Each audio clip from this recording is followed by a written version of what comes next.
সুলাইমান, পয়গম্বর সুলাইমান বিবিরে ডাকতে বলে, বিবি রে,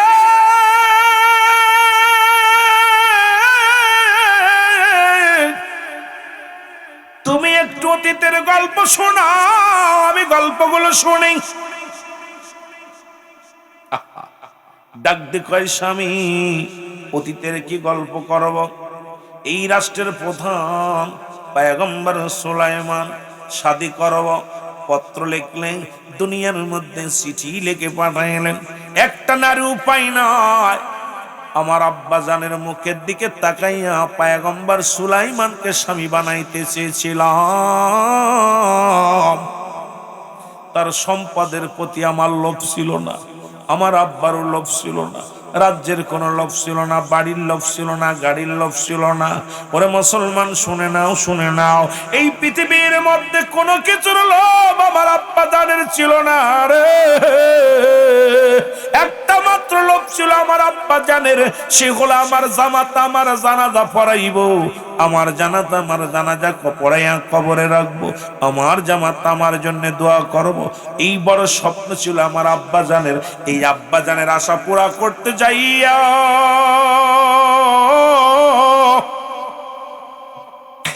আমি পয়গম্বর সুলাইমানকে পত্র লিখেছিলাম। শুধু আমার ভিতরে যে 5টা গুণ 4টা গুণ ছিল, 1 নাম্বার, আমি আমানতের সতীত্বদারী। এই পৃথিবীর মধ্যে সতীত্বর আমানতদারী। আজ পর্যন্ত কোনো পুরুষ আমাকে দেখে নাই, আমিও কোনো পুরুষকে দেখি নাই। 2 নাম্বার, আমি আমলদারী। এত আমল করি বইয়া বইয়া রব্বে কারিমের তসবিহ টিপি। এই দুনিয়ার মধ্যে স্বামী রে, আমার মতো আমলদারি নারী এই মহল্লার মধ্যে আর কেউ নাই রে। আরে সব সময় আমি আমলের মধ্যে থাকি, রব্বে কারিমের তসবিহ টিপি। 3 নাম্বার হলো আমি মুসলমান পৃথিবীর মধ্যে 3 নাম্বার পর্দাশীলতা নারী। আমার মতো পর্দা করা নারী এই মহল্লার মধ্যে দ্বিতীয় কেউ নয়। এমনকি আমার বাবার সামনেও আমি যাই না, আমি এমন পর্দা করি। আমার আব্বা জানের সামনে গেলেও আমি আমার হাত পা সবগুলো হেফাজত করে যাই। এই দুনিয়ার কোন আপনজন আমারে দেখতে পাই না। এই ঘরের মধ্যে আমি লালন পালন হয়েছি। এই পৃথিবীর মধ্যে ও আমার স্বামী 3 নাম্বার 4 নাম্বার, আমি গুণবতী রূপবতী। এই মহল্লার মধ্যে আমার মতো রূপ আর মনে হয় আর কারণ নাই। আর গুণের কথা কি বলবো, এই গুণ রূপের মধ্যে আমার মতো শ্রেষ্ঠ স্ত্রী মহিলা এই মহল্লার মধ্যে আর কেউ নাই। 3য় 4র্থ নাম্বার গেছে, 5ম নাম্বার বিয়েটা হলো না। আমার আব্বা শুধু জেলে মাছ মারে বিলে। পয়গম্বর সুলাইমান আমার আব্বা জানরে কষ্ট দিছে। আমার আব্বা জানের মুখের উপরে পত্রখানা ছুঁড়ে মারছে, আমার আব্বার চোখে পানি পড়ছে। আমিও প্রতিজ্ঞা করেছিলাম জীবনে শাদী করব না, জীবনে আর কোনোদিন আমি বিয়ে করব না। স্বামী রে, যেহেতু আমার আব্বা জান আপনার সঙ্গে বিয়ে দিছে, ও সব কথা থাক, আপনি আমার পয়গম্বর সুলাইমান, আপনি আমার পয়গম্বর সুলাইমান। কারণ আপনাকে পেয়ে আমি অনেক খুশি। আপনার মতো একজন ইমানদার স্বামী পেয়ে আমি অত্যন্ত খুশি। আপনার মতো একজন বুজুর্গ স্বামী পেয়ে আমি খুশি। আপনার মতো ইমানদার স্বামী পেয়ে খুশি। আমার মা বোনেরা রে, তোদের কাছে অনুরোধ করে যাব, টাকাওয়ালা জামাই দেখে পাগল হোস না। ওরে মুসলমান, চাকরিওয়ালা জামাই দেখে পাগল হোস না। পাগল হবি যে হালাল করে একটা বান্দা যদি তোর স্বামী হয়, হালাল করে স্বামী যদি হয়, নিশা করে স্বামী নয় মুসলমান, মদ করে স্বামী নয়, গাঁজা করে স্বামী নয় মুসলমান, সুদ করে স্বামী নয়, ঘুষ করে স্বামী নয়। একজন ভ্যান চালকশালী স্বামী হোক, একজন রিক্সা চালক স্বামী হোক, ওই স্বামীটা সারাদিন উপার্জন করবে, তোরে 1 মুঠা হালাল খাদ্য খাওয়াবে, তোরে পর্দার মধ্যে রাখবে রে মা। ও মা, তোর জীবনটা বড় ধন্য হয়ে যাবে। আজকে আমাদের সমাজে ঘুষখোর আর সুদখোর, গাঁজাখোর, মদখোর, এগুলো এমন ভরপুর ভরে গেছে রে সমাজের মধ্যে।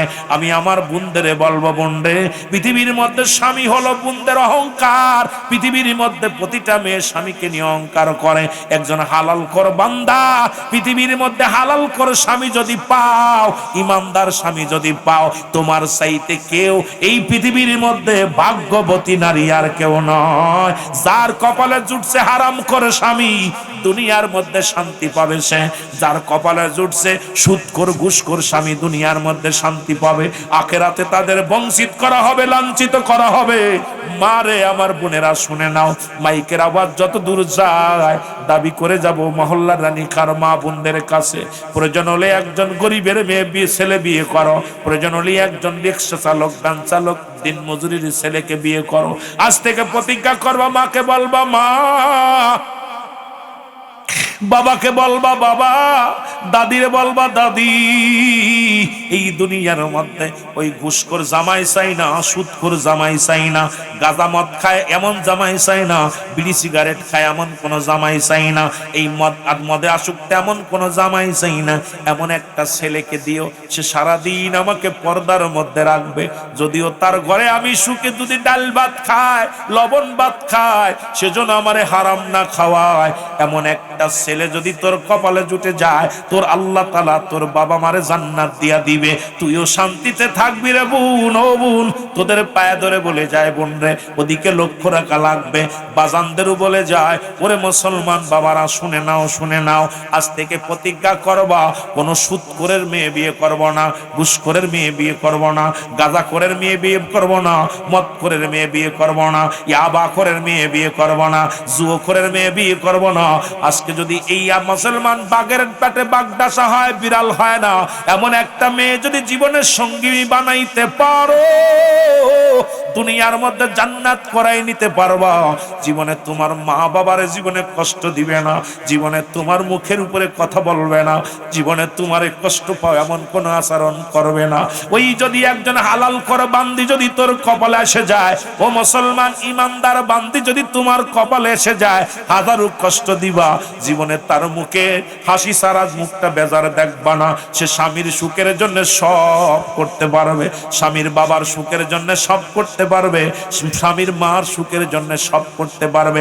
এই জন্য বাবা, আদর্শবান বাবা মায়ের সন্তান বিবাহ করার দরকার। জোরে জোরে চিল্লায় বলা যাবে না ঠিক কিনা? আর একটু জোরে জোরে চিল্লায় বলেন ঠিক কিনা? 5টা গুণের নারী বিয়ে করবেন। নাম্বার 1, সতীত্বর আমানতদারি। এগুলো তো আমাদের দেশে নাই এখন। খালাতো ভাই, মামাতো ভাই, ফুফাতো ভাই শেষ করে দিয়েছে সতীত্ব, সব শেষ। পর্দা তো দূরের কথা। খালাতো ভাই চেহারা দেখা হারাম, মামাতো ভাইয়ের চেহারা দেখা হারাম, ফুফাতো ভাইয়ের চেহারা দেখা হারাম, দেওরের মুখ দেখা হারাম। একটা বাড়ি পর্দা নাই। এই ওয়াজ হবে কি? এই ওয়াজ চলতেছে কয় বছর? 28 বছর। 28 বছরে একটা নারী পর্দা যদি না আসে, ওয়াজ হবে কি? পর্দাও ফরজ, নামাজও ফরজ। দেওরের মুখ দেখা শুয়োরের মুখ দেখা সমান, বুঝছস? খালাতো ভাই, মামাতো ভাই, ফুফাতো ভাই, যাদের সঙ্গে বিয়ে করা যায় তাদের সঙ্গে দেখা করা হারাম, হারাম, হারাম। যাদের সঙ্গে বিয়ে করা জায়েজ, কথা বুঝলেন না? যাদের সঙ্গে বিয়ে করা হারাম তাদের সঙ্গে দেখা করা জায়েজ, আর যাদের সঙ্গে বিয়ে করা জায়েজ তাদের সঙ্গে দেখা করা হারাম। মামাতো ভাই, খালাতো ভাই, ফুফাতো ভাই, একটা বক্তাই ওয়াজগুলো করতেছে না। এগুলো করলে তো হুজুর খেদমত কমে যাবে, হুজুরের পীর সাহেবের মুরিদ কমে যাবে, ভণ্ডামি চলবে না। কারণ শরিয়াতের দৃষ্টিতে হারামকে হারামই বলতে হবে, হালালকে হালালই বলতে হবে। হারামকে হালাল বলার একটার কারণ নাই। কোন ব্যক্তি হারামকে হালাল বললে সে কাফের, কাফের, কাফের। কথা বোঝে? লোকজন নাই, ওয়াজ কারে শোনাবো?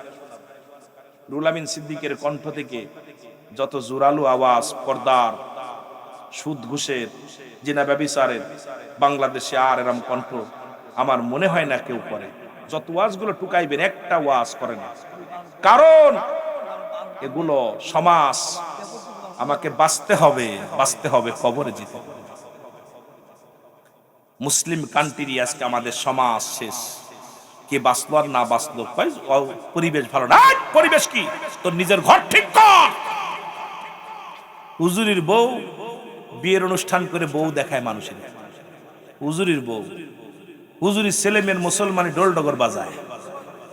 কি কোথায় যাব? হুজুরির পীর সাহেব বিয়ে করব, তাও ডোল পিটায় দুনিয়ার মানুষে জানাতে হবে। কথা বুঝেন? কি যে অবস্থা, এগুলো কোথায়? এর বিধান কোথায়? ব্যাংক পার্টি ল্যাং পার্টি সব আইনা আই হা হলুদ দিচ্ছে গায়ে আর গান গাচ্ছে। কোন ফতোয়ায় পাইলি? কোন ফতোয়ায় পাইলি? ইসলামের বিধান যদি না মানবি, ভাল লাগে না চলে অন্য ধর্মে চলে যা। বারণ করছে কে? ইসলামের মধ্যে থাকলে ইসলামের বিধান মানতে হবে। জোরে বলেন ঠিক কিনা? মুসলমান হয়ে বাঁচতে হলে মুসলমানের বিধান মানতে হবে। স্কুলে লেখাপড়া করতে না, সেগুলো মেনে চলতে হবে। ভালো লাগবে না জন ব্যাস স্কুলে আসবি না। প্রতিটা বিদ্যালয়ে আমাদের মাস্টার সাহেব যেমন তার প্রতিষ্ঠানের একটা রুল আছে না? কথা বলেন, রুল আছে না? সেই রুল ম্যাপিক যদি কোনো ছাত্র না যায়, ওই ছাত্র কি শিক্ষক রাখবে? কথা বলেন না কেন? শিক্ষক যদি রুল ম্যাপিক যদি ক্লাস না করে, ওনার ইচ্ছা মতো ওনাকে রাখবে? ওনাকে রাখবে। ইসলামের মধ্যে ঢুকবেন, সুন্দর একটা আয়াত, একটা আয়াতে তাফসীর করলে সব বাইর হয়ে যাবে। ইয়া আইয়ুহাল্লাযীনা আমানু, হে ঈমানদার। ইয়া আইয়ুহান নাস না, নাস শব্দের অর্থ মানুষ, ঈমানদার বিশ্বাসীরা, তোমরা শোনো। আদখুলু ফিস সিলমি কাফা, পরিপূর্ণভাবে প্রবেশ করো ইসলামের মধ্যে। এই একটা আয়াতের তাফসীর করতে বলবেন। বাংলাদেশে মৌলবীরা যখন আসে ওয়াজ করতে, বলবেন ভাইজান আপনার এত ওয়াজ দরকার নেই, 28 বছর ওয়াজ করছেন, অত ওয়াজ শুনে লাভ নাই, আপনি এই একটা আয়াতের তাফসীর করেন। মৌলবীরা বলবেন এত ওয়াজ শুনে লাভ নেই, একটা এত তাফসীর করে। তাফসীরটা যখন করবে, ইসলাম মানে শান্তি, ইসলাম মানে আত্মসমর্পণ, ইসলাম মানে নারীর সতীত্ব পাহারা দেওয়া, ইসলাম মানে নিজে না খেয়ে অন্যরে খাওয়ানো, ইসলাম নিজে না ঘুমানোর ঘুম পাড়ানো, ইসলাম মানে একত্ববাদ।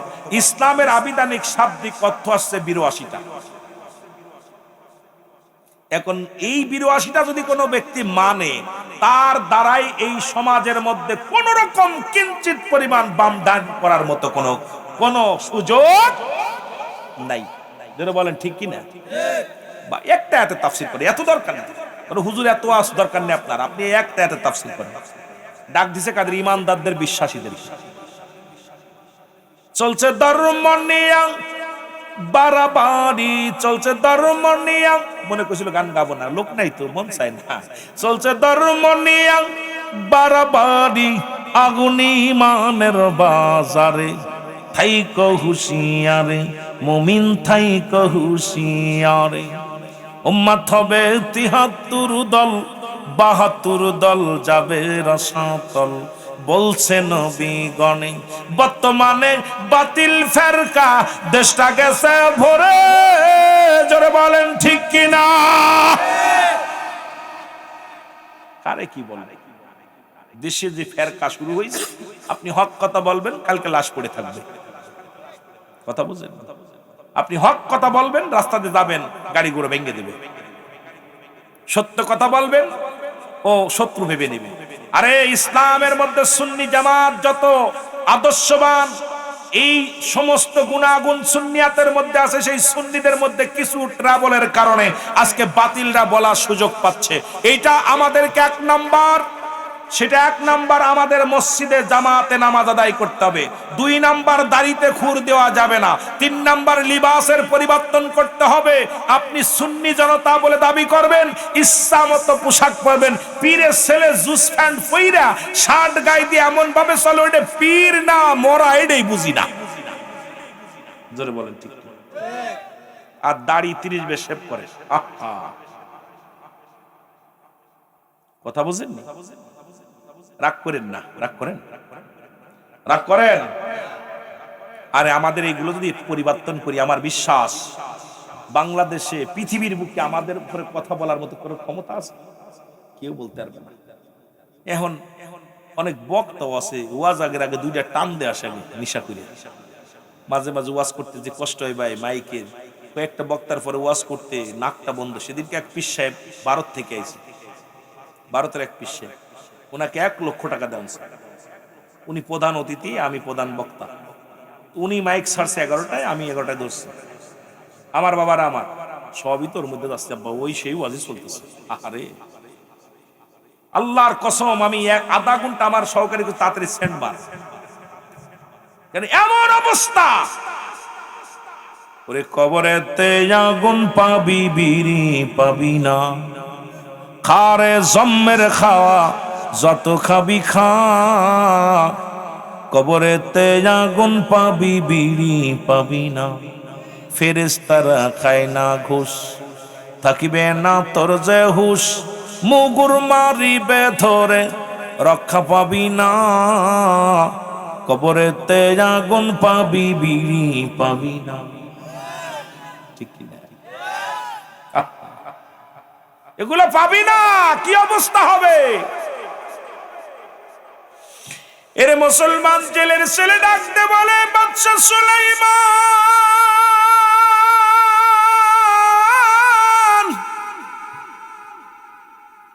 তুমি আমার রাজা, তুমি আমার পয়গম্বর।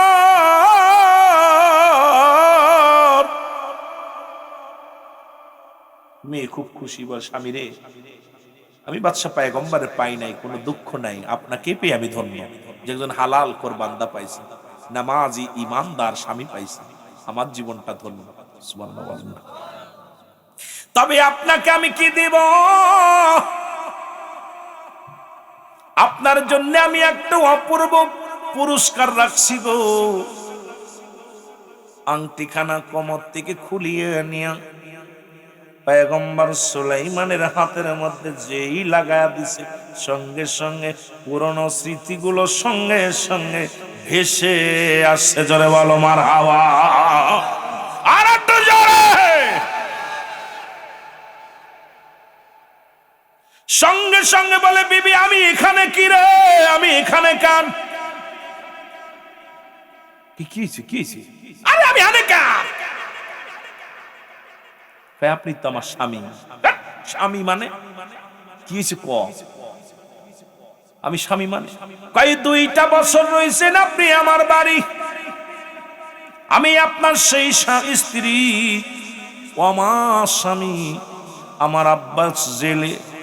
যখন এই কথাগুলো বলছে, সঙ্গে সঙ্গে বিবির হাতটা ধরে চোখের পানি ছেড়ে কান্দে, বিবি রে আর আমার লজ্জা দিস না রে বিবি, আমার অহংকার আমার রব্বুল আলামিনের দরবারে রে একটা সতী নারী দাবি করেছিল, আল্লাহর দরবারে আমাকে চেয়েছিল, আমি অবহেলা করেছিলাম, আমার রাজ্য চলে গেছে।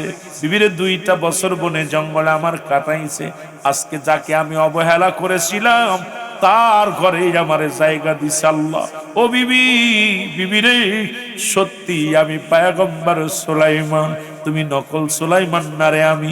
ও বিবি তোমার স্বপ্ন পূরণ হয়েছে রে, তুমি আমার সেই স্বপ্নের রানী, আমি তোমার স্বপ্নের রাজকুমার, আমি সেই পয়গম্বর সুলাইমান। জোরে জোরে চিল্লায় বলো মারহাবা। পয়গম্বর সুলাইমান বলে, বিবি রে চলো তাড়াতাড়ি চলো। উনি যা রাজ দরবারে যায় সব ফেরত পাইলেন।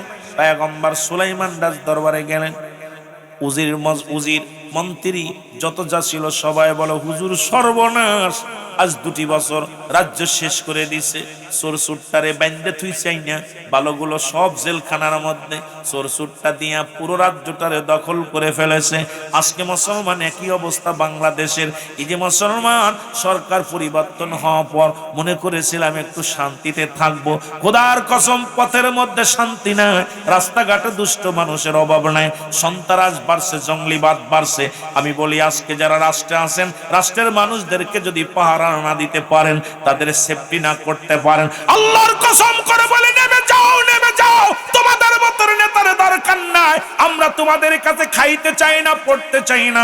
জনগণ চায় একটু শান্তি, জনগণ চায় একটু শান্তিতে ঘুমাইতে, জনগণ চায় একটু শান্তিতে বাস করতে, জনগণ চায় একটু শান্তিতে আরামায়েশে থাকতে। তোমরা আমাদের কি দিবা?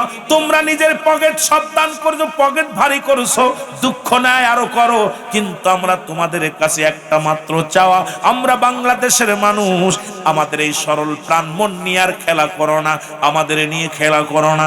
আমরা চাই শান্তি, আমরা চাই, জনগণ চাই একটু শান্তি। রক্ত দেখতে চাই না, হাঙ্গামা দেখতে চাই না, মারামারি দেখতে চাই না, জ্বালাও পোড়াও দেখতে চাই না। জোরে জোরে চিল্লায় বলা যাবে না ঠিক কিনা? কষ্ট পাচ্ছেন? আহা,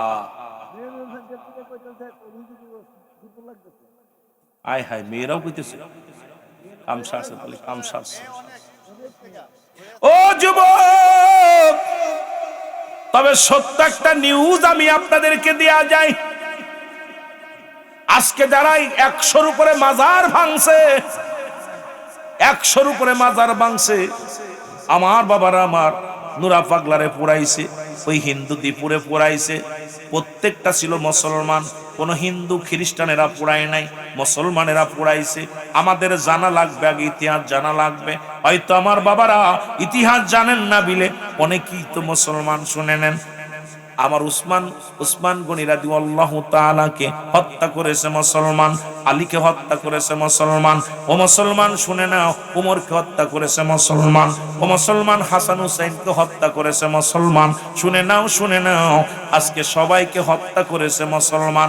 তাদের জবানে ছিল নারায়ে তাকবীর, আল্লাহু আকবার। আল্লাহর কসম করে বলি, নারায়ে তাকবীর দিয়া মাজারগুলো ভাঙছে, নারায়ে তাকবীর দিয়া মানুষেও কবর থেকে উত্তোলন করে পুড়াইছে, নারায়ে তাকবীর দিয়া হিন্দুটারে পুড়াইছে, নারায়ে তাকবীর দিয়া শত শত মাজার গুঁড়ো করে দিছে, নারায়ে তাকবীর দিয়া নবীর সাহাবীদেরকে হত্যা করেছে, নারায়ে তাকবীর দিয়া নবীদের অনেক নবীদেরকে হত্যা করেছে।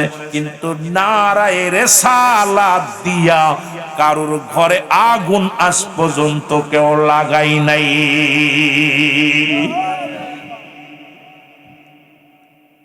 নারায়ে তাকবীরের লোক এরা মানুষ পুরায় শেষ করে দিবে, কিন্তু নারায়ে রিসালাতের লোক আজ পর্যন্ত দেখান কোন একটা সংগঠন নারায়ে রিসালাত দিয়ে কারোর ঘর পুরাইছে, নারায়ে রিসালাত দিয়ে মানুষ পুরাইছে? পাবেন না। কোনদিন নারায়ে রিসালাতের লোক কখনো কোনো বাজার ভাঙতে আসবে না, নারায়ে রিসালাতের লোক কবর থেকে মানুষ উঠায় পুরাইতে আসবে না, নারায়ে রিসালাতের লোক সন্ত্রাসী করবে না, গুন্ডামি করবে না, নারায়ে রিসালাতের লোক মাহফিল বন্ধ করবে না, নারায়ে রিসালাতের লোক গান বাজনা বন্ধ করতে পারে কিন্তু মাহফিল বন্ধ করতে পারবে না। ওরা নারায়ে তাকবীর দিবে, ওরা বলবে আমরা তাওহীদি জনতা। এই তাওহীদি জনতার হাতে অসংখ্য নবীর সাহাবীরা হত্যা হয়েছে, অসংখ্য মাজার গুড়িয়ে দিয়েছে, অসংখ্য মানুষকে কবর থেকে উত্তোলন করে লাশ পুড়িয়ে দিয়েছে। সুতরাং এরা তাওহীদি জনতা। এরা দাবি করতেছে হুসাইন শিবিরেও আযান হয়েছিল, এজিদ শিবিরেও আযান হয়েছিল, হুসাইনকে হত্যা করেছিল যারা, তাদের শিবিরেও আযান হয়েছিল, নামাজ হয়েছিল। আবার যারা আমার বাবারা হুসাইনকে হত্যা করেও আবার ওই শিবিরেও আযান হয়েছিল, দুই শিবিরে আযান হয়েছিল। কথা ক্লিয়ার বোঝেন? হয়তো আমার পিছে এখনই শত্রু লাগবে, এখন একদল আলেম লেগে যাবে। ভয়ের কোনো কারণ নাই, মরতে হবে, মরে যেতে হবে, তবে সত্য বলতে হবে। আহা, হাসান হুসাইনকে হত্যা করে ওরা আযান দিল, উল্লাস করে আযান দিয়ে নামাজ পড়লো জামাত। আবার হাসান হুসাইনকে হত্যার পরে যারা বাকি ছিল তারাও আযান পড়ার সঙ্গে সঙ্গে আযান দিয়ে ওরাও নামাজ পড়েছে। দুই শিবিরে আযান হয়েছে, হুসাইন শিবিরেও আযান হয়েছে, এজিদ শিবিরেও আযান হয়েছে। হুসাইন শিবিরে ছিল নারায়ে রিসালাত, আর ওদের শিবিরে ছিল নারায়ে তাকবীর। বুঝে নিন, এত বুঝাতে গেলে এত কথা বলবো, কত কষ্ট যে ভিতরে আসি বলতে পারি না। কারণ আমরা তো আর সেই জঙ্গলি সংগঠন না যে আমাদের পিছে লোক আছে, আমাদের পিছে সরকার নাই। একটু আগে আমার ভাই বলে গেছে, সবাই জানে আমরা পাঁচাটা গোলাম না। সুন্নিরা কারোর পাঁচাটা গোলাম না, কোনদিন চাটে নাই, চাটবে না। সুন্নিরা আদর্শ কেন্দ্রিক দল, আমরা ক্ষমতা কেন্দ্রিক দল নাই। সুন্নিরা কোনদিন চেয়ারের লোভ করে না, সুন্নিরা লোভ করে দয়াল নবীর ভালোবাসা, আল্লাহর গোলামিত্ব। জোরে বলেন ঠিক কিনা, আরো জোরে বলেন ঠিক কিনা। সুন্নি বাংলাদেশে কম নাই। এখন বুটাবুটি হোক, বাংলাদেশে আপনার প্রায় 12 আনা সুন্নি, 12 আনা সুন্নি, 8 আনা না, 12 আনা সুন্নি। কিন্তু বোঝে না, অনেক জায়গা বোঝে না। তাই কিন্তু আপনারা ফালাফালি করেন আমাদেরকে নিয়ে। আমরা তো আসলে ক্ষমতার জন্য পাগল না, চেয়ারের জন্য পাগল না। চেয়ারের পাগল হলে আমরাও চেয়ার পাইতাম, আমরাও চেয়ার পাইতাম। কিন্তু চেয়ারের জন্য আমরা গোলামি করি না, আমরা গোলামি করি আমার নবীর ভালোবাসা, আমরা গোলামি করি আমার নবীর পাওয়ার জন্য। কারণ আমার কবরে আমিও পারতাম তোমাদের মতো করতে, যদি আমার 3টা জিনিস কেউ দিত। 1 নাম্বার, আমার মরণ যন্ত্রণা আমার হবে না, যদি কেউ গ্যারান্টি দিত যে রুল আমিন তুই মরবি, তোর মরণ যন্ত্রণা হবে না। নাম্বার 2, আমার কবরে সওয়াল জবাব হবে না। নাম্বার 3, ডানাতে আমার আমল নামাটা দিবে। এই 3টা গ্যারান্টি যদি পাইতাম তাহলে আমরাও তোদের মতো চলতে পারতাম। কারণ সুন্নিদের অন্তরের ভিতর আছে ভয়, যে আল্লাহ আমার সওয়াল জবাব দেয়া লাগবে। সুন্নিরা পারে তোদের মতো কাটাকাটি মারামারি এরাও করতে পারে, এরাও গায়ে রক্ত আছে, কিন্তু করি না কেন? যে আমাকে মরতে হবে, মরণের পেয়ালা পান করতে হবে, আর কবরে সওয়াল জবাবের হিসাব দেওয়া লাগবে, ডানাতে আমল নামা লাগবে। আমরা এই চিন্তা করি। দুনিয়া আর কোনো পাগল না, আমরা দুনিয়া পুজোরি না, আমরা আখিরাত মুখী। জোরে বলেন ঠিক কিনা? আরো জোরে বলেন ঠিক কিনা? আমি সুন্নি ভাইদের আলেম ওলামাদেরকেও বলি, ওয়াজের ভিতরে তোমরা এটা বুঝিয়ে দিও, পার্থক্যটা বুঝিয়ে দিও। যে আজকে যত হাঙ্গামা হচ্ছে 2টা কারণ, এই কারণটা তোমরা বুঝিয়ে দিও। আলেমদেরকে বলবো, আলেম ওলামা একটু কিতাবাদি পড়বা, বেশি বেশি করে পড়বা, আর এই গবেষণা করে একটু জানায় দিবা মানুষদেরকে। আজকে যতগুলো হত্যাকাণ্ড ঘটেছে পৃথিবীর মধ্যে, সবগুলোর পিছনে কোনো অমুসলিমেরা মুসলমানদের ক্ষতি করে নাই, সবচেয়ে বড় ক্ষতি করেছে মুসলমানদের মধ্যে মুনাফিকেরা। জোরে বলেন ঠিক কিনা? আর একটু জোরে বলেন ঠিক কিনা? আমার মরণ আসিবে কখন কেউ তো জানে না, আমার মরণ এই আমি চলে যাব, আমায় তোমরা ভুইলা যাইও না, আমি চলে যাব, আমায় তোমরা। আমার মরণ আসিবে কখন কেউ তো জানি না, আমার মরণ। টাকা পয়সা দালান কোটা যাহা করেছি, সব কিছু ফেলাইয়া আজি একাই চলেছি রে আমি, সব কিছু ফেলাইয়া আজি একাই চলেছি। আমি যাবার কালে ভেবে দেখি আমার কেহ নাই, আমি যাবার বেলায়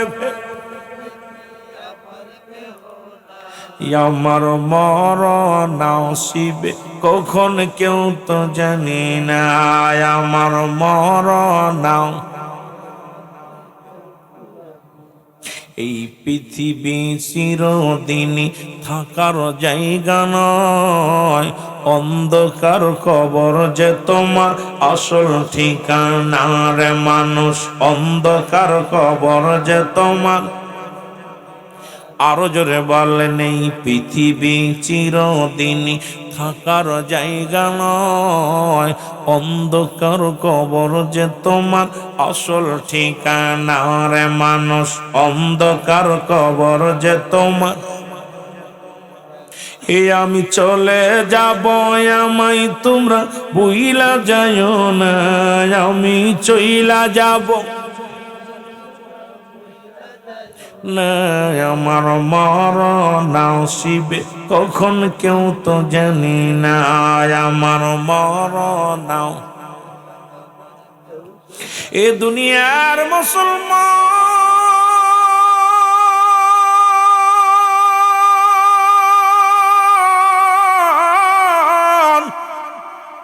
কার জন্য সুদ খাও, কার জন্য ঘুষ খাও গো, কার জন্য বাড়ি বানাইলা, কার জন্য গাড়ি বানাইলা, কার জন্য দুনিয়ার সম্পদ বানাইলা? এই দুনিয়ার সম্পদ খাবে লোকে, তোমার দেহ খাবে পোকে। এত মস্তানি কিসের রে বাবা, এত দাম কিসের, এত অহংকার করো কিসের রে মুসলমান? জীবনের প্রথম পোশাক পরেছো তুমি অন্যের সাহায্যে, আবার জীবনের শেষ পোশাক পরিধান করবা তুমি অন্যের সাহায্যে। এত ভাব আসে কই থেকে রে মুসলমান? জীবনের প্রথম তোমার পোশাক পরা লাগছে অন্যের সাহায্যে, আবার শেষ পোশাকটা পরাইবে তোমার অন্য মানুষে। এত মস্তানি, এত অহংকার কোথায় আসে রে মুসলমান? 3টা বিপদ মানুষের। নাম্বার 1 হলো মানুষের মরণ, নাম্বার 2 হলো কবর, নাম্বার 3 হলো কিয়ামতের ময়দান। এই কবরটা বড় ভয়ঙ্কর রে, কবরের কথা বললে বড্ড ভয় লাগে রে।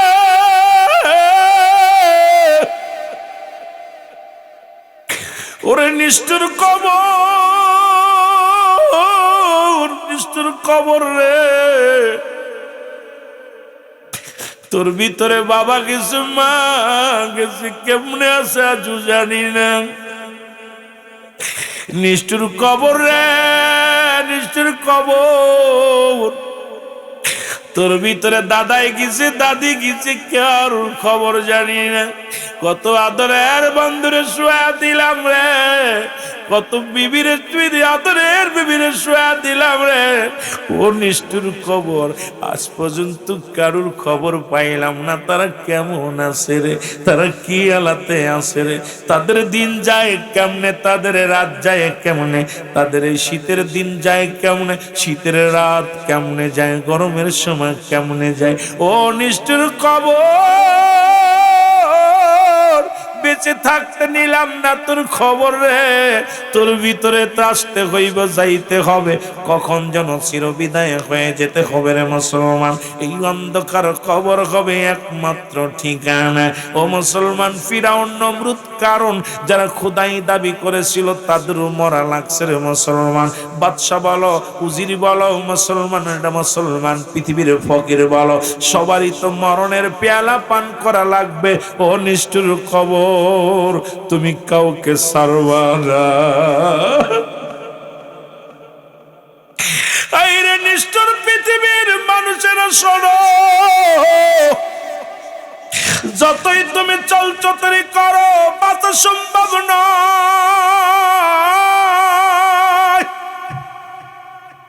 ওই চার বিয়ারে পালকে কোন দিন যেন তোমার দরজায় হাজির হয়ে যাবে রে। ও মুসলমান, তোমারে সাজাইয়া গুজাইয়া, সাজাইয়া গুজাইয়া ওই অন্ধকার কবরে নিয়ে যাবে। আজকে কবর গোরস্থানের উদ্যোগে মাহফিল কবরবাসীর স্মরণে। ও মুসলমান, যারা শুয়ে আছে কিবা কারে স্মরণ করে রে।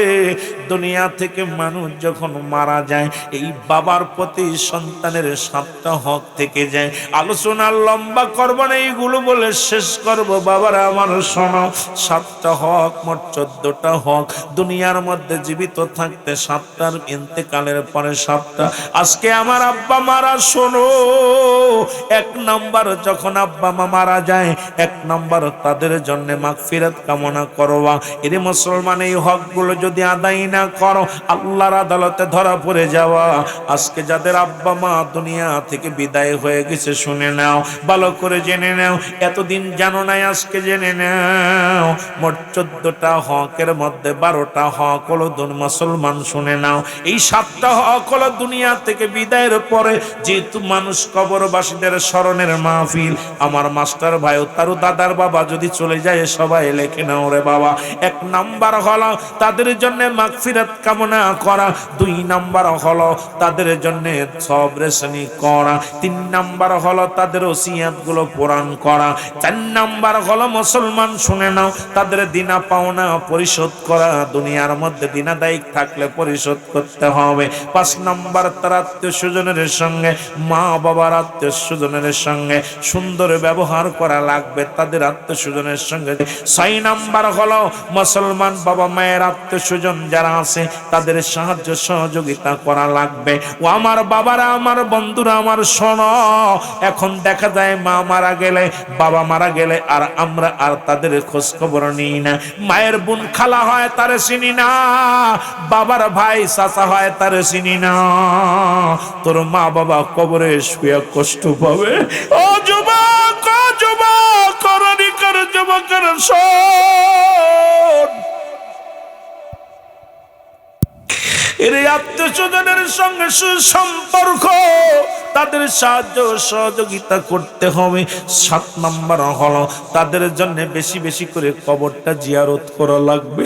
আরে বাবারে, তোদের বইলা যায় আজকে কবরবাসীর স্মরণে যারা আজকের মাহফিল সাজাইলা, আমি আজকে হাত উঠায় বলো, প্রতিদিন আব্বা মার জিয়ারতটা কে কে করো? একটু হাত উঠায় দেখাও। আব্বা মার কবরের পাশে প্রতিদিন কে কে যাও? একটা মানুষ নাই, নাই রে। মাহফিল দিয়ে হবে কি? আরে মাহফিল দিয়ে হবে কি? একটা মানুষ আব্বা মার কবরের পাশে যাও নাই। সপ্তাহে কে কে যাও? এই সপ্তাহে একদিন আব্বা মার কবরটা জিয়ারত করতে কে কে যাও? নবী বলছে এই হকগুলো যদি আদায় না করো বাবা, যদি তোমার আব্বা মার হকটা আদায় না করো, কিয়ামতের ময়দানে ধরা পড়ে যাবা। আজকে তোমরা একটা সপ্তাহে একদিনও যাও নাই জিয়ারত করতে। ওই মরা মানুষ অভিশাপ দিলে, তোমাদের আপনজন যখন অভিশাপ দিবে, মৃত্যু ব্যক্তি অভিশাপ দিলে সংসারে শান্তি হয় না, সংসারে অভাব দূর হয় না, ছেলে মেয়ের চাকরি হয় না, লেখাপড়ায় উন্নতি হয় না, দুনিয়ার মধ্যে উন্নতি হয় না। ওই সংসারের ভিতরে গোলযোগ লেগে থাকে, সংসারের ভিতরে ঝামেলা লেগে থাকে, সংসারের ভিতরে অসুখ বিসুখ আসে। আব্বা মা যখন বড় দোয়া করে, মানুষ যখন চলে যায় রে মুসলমান, নিজে সে দোয়া করতে পারে না, কিন্তু অন্যের জন্য বড় দোয়া করতে পারে। আজকে তোদের সংসারে কেন শান্তি নাই? তার মানে তোর আব্বা মা কবরে সুখে নাই। তোদের সংসারে কেন অভাব দেখা যায়? তার মানে তোর আব্বা মা কবরে সুখে নাই। তোদের সংসারের ভিতরে কেন রোগ বালা মুসিবত দেখা যায়? তার মানে তোর আব্বা মা কবরে সুখে নাই। তোদের সংসারে স্বামী স্ত্রী কেন মহব্বত নাই? তার মানে আর বুঝতে বাকি নাই তোর আব্বা মা কবরে সুখে নাই, তোর দাদা দাদি কবরে সুখে নাই। এরে তোর সংসারের ভিতরে উন্নতি নাই, তার মানে আর বুঝতে বাকি নাই তোদের মুরব্বী যারা কবরে শুয়ে আছে তাদের কবরে শান্তি নাই। তারা আসে আপনার দ্বারে দ্বারে ভিক্ষার হাত বাড়ায় বেড়ায়, যখন খালি হাতে ফিরে যায় অভিশাপ করতে করতে চলে যায়। এই জন্য নবীজি বলছে তোমরা বেশি বেশি জিয়ারত করবা, কবরটা বেছে বেছে জিয়ারত করবা। আমার নবীর ঘোষণা, আমার নবীর ঘোষণা, তোমরা বেশি বেশি করে আব্বা মার কবরটা জিয়ারত করবা। আরে মুসলমান নারীকার যুবকেরা, তোদের কেউ আর শোনাইব? কবরবাসীদের স্মরণে মাহফিল হয়, বছরে একবার যাস না কবর? ওরে মুসলমান 7টা দিন 7 বার যাবি, না হয় মুসলমান 5 ওয়াক্ত নামাজে 5 বার আব্বা মার কবরের পাশে দাঁড়াবি। ওই কবর থেকে দোয়া করবে, তোর সংসার উন্নতি হবে। কবর থেকে দোয়া করবে, তোর স্বামী স্ত্রী মহব্বত পয়দা হয়ে যাবে। কবর থেকে দোয়া করবে, সংসারের ভিতরে সুখের নাগল পাবি। কবর থেকে দোয়া পাবি, তোর ছেলে মেয়ে ইঞ্জিনিয়ার ডিসিএসপি হয়ে যাবি। তোর কবর থেকে তোর মুরব্বীরা দোয়া পাবি, তোর ছেলে মেয়ে মুসলমান ভালো উন্নতি হয়ে যাবে। তোর কবর থেকে মুরব্বীরা দোয়া করবে, তোর সংসার উন্নতির জোয়ার বইবে। কবর থেকে মুরব্বীরা দোয়া করবে, যখন তাদেরকে কিছু দিবি তারাও তোদের দেবে, তোরা দিস না, তোদের কপালে সুখ আসবে না। এই জন্য রাসূল বলছে তোমরা বেশি বেশি করে আব্বা মার কবরটা জিয়ারত করবা। আরে ওরা নিখার বাবারা তোদের অনুরোধ করে যায়, অনুরোধ করে যায় এই কনকনে শীতের মধ্যে ফজরের নামাজটা শেষ করে আব্বা মার কবরের পাশে দাঁড়াইয়া এর মুসলমান 7 বার ইস্তেগফার, সূরা ফাতিহা 3 বার, সূরা ইখলাস 10 বার, দুরূদ শরীফ 11 বার পড়ে আল্লাহর দরবারে হাত উঠে দিয়া কবি রব্বির গামগমা কামা রব্বায়ানি সগীরা রব্বির হামহুমা কামা রব্বায়ানি সগীরা। বড় কষ্ট রে কবরবাসীর স্মরণে মাহফিল, অথচ একটা মানুষ বছরে মনে হয় 2 বার জিয়ারত করতে যান, ওই ঈদুল আজহা আর ঈদুল ফিতর, তাও অনেকে যায় না। গোরস্থানে শোয়াই দিলে আহা মনে করছেন সুখী হবেন? ভাই কবরবাসী কবর থেকে খুব অভিশাপ দেয়। যখন ইয়াউমুল জুম্মার রাত হয়, ইয়াউমুস সফের রাত, সব কবরবাসীর রূহকে ছেড়ে দেওয়া হয়। তারা আপনার দ্বারে দ্বারে ভিক্ষার হাত বাড়ায়, কি আমার ছেলেরা, আমার মেয়েরা আমার কবরে কষ্ট হচ্ছে, আমার কবরে খুব নির্যাতনের ছিল, দাও কিছু। যখন না দিয়া শুয়া পড়বেন, ওরা দাঁড়ায় দাঁড়ায় অভিশাপ করে, আল্লাহ এই বাড়ি আমার, এই ঘর ছিল আমার, এই সংসার ছিল আমার, এই জমি ছিল আমার, আজকে আমার নিরাশ করছে, আল্লাহ ওদেরকে নিরাশ করে দিও আল্লাহ, ওরা যেন সুখে না থাকতে পারে। অভিশাপ করতে করতে দৌড়ায় কবর নেই, আর এই বরদোয়া গুলো লেগে যায়। কিন্তু আমরা তো বুঝি না ভাই, এই জন্য ছেলে মেয়ের রোগ বালা মুসিবত সারে না, অভাব যায় না, শান্তি আসে না। শান্তির একটা কারণ হলো আমরা মুরব্বীদের কিছু দিতেছি না, কারো সিলায় আইলাম, সেগুলো না চিনার কারণে কবর, আহারে কবর, কবরের কথা শুনলেই কেন যেন ভয় লাগে। আল্লাহ তুমি রিজিক দাতা, নাম তে রাজ্জাক, রাজ্জাক, সব প্রাণীকে দাও গো রুজি দাও তাই খরা, তোমার তরিপ তোমার গানে জেগে ওঠে ভোর বিয়ানে। যখন সকাল হয়, যে অঞ্চলে সকাল হয়ে যায়, হালাল খাদ্যের সন্ধানে তোমার মাখলুকাত বাইরে হয়ে যায়। জোরে বলা যাবে না ঠিক কিনা? সবাই তো খোদার যন্ত্রণায় খোঁজে, তুমি রব্বুল আলামিন এই দুনিয়ার মধ্যে তুমি শ্রমিকদের পক্ষে কথা বললা, দিন মজুরিদের পক্ষে কথা বললাম, এই দুনিয়ার মধ্যে ইমানদারের পক্ষে কথা বললাম। কি বললো আল্লাহ বলেন, কাসিম হাবিবুল্লাহ, দিন মজুরি মেহনতকারীরা আমার বন্ধু। জোরে জোরে আর একবার বলা যাবে না সুবহানাল্লাহ? আপনাদের ওয়াজ করছে, আপনাদের ওয়াজ। শ্রমিকদের কথা কইতেছে কে? আমি কইতেছি? আল্লাহ কইতেছে।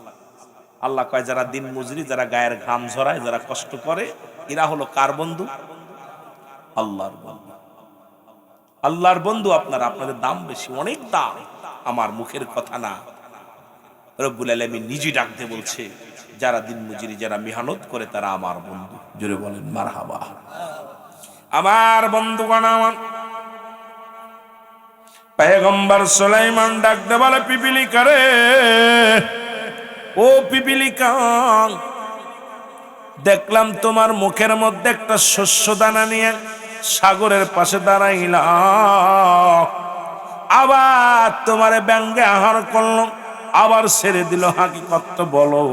বলো হুজুর, আপনি হলেন আল্লাহর পয়গম্বর, আপনি তো আমার চাইতে ভালো জানেন গো নবী। ও সুলাইমান পয়গম্বর শোনেন, ওই সাগরের মধ্যে একটা পাথরের নিচে একটা চাপা পড়ে গেছে একটা প্রাণী, ক্ষুধার্ত অবস্থায় আছে। যখনই রব্বি কারিমের দরবারে প্রার্থনা করছে, আল্লাহ আমারে খাওয়াও, আল্লাহ আমার ডাক দে বলছে, পিপিলিকা রে, আমারে দায়িত্ব দিছে, ও পিপিলিকা, ওই খাদ্যদ্রব্য খোঁজো। আমি ময়দান থেকে খুঁজে ছোট্ট দানাটা মুখে করে আনলাম, আর ওই সাগরের পানির নিচেই তো আমি যেতে পারি না।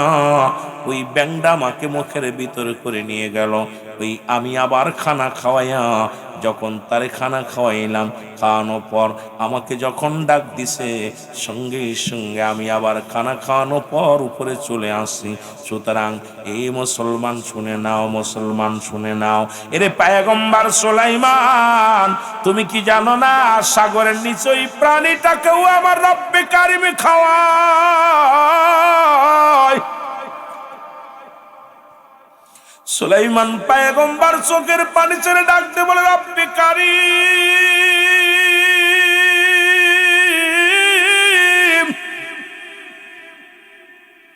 এই দুনিয়ার মধ্যে তোমার মহিমা বুঝা বড় জ্বালা।